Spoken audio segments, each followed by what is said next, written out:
I'm under pressure, I can come back. Just a brief question. Okay, just I'll only be a minute. I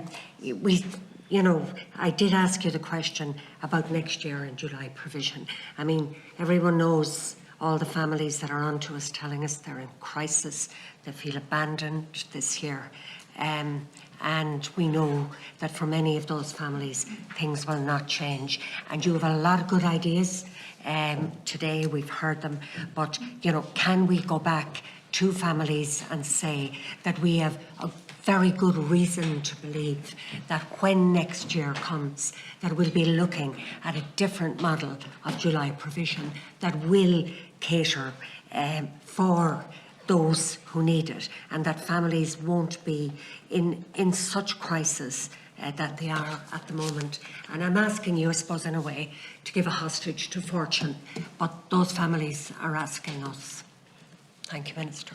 Absolutely, and I totally understand why those families are asking us, because they hear that there's 4 weeks of July provision and they're lucky if they get a week. They hear if they might get 2 weeks. And then they might hear of a fantastic provider where they might get the 4 weeks, and they're wondering why we can't have the same. And I also need to recognise, and it would be wrong of me, I need to recognise that teachers are tired, SMEs are tired. That's why we need to add into the mix. That's why we need to include more to be part of. That's why we need not leave the burden with a particular group. There is more in disabilities than just the teacher and the SNA. What we need to do is complement each other and talk to that piece about how we can all work together and put it into a summer programme. And we know that it can be done. I genuinely believe it can be done. I would have a willingness to want to see it done.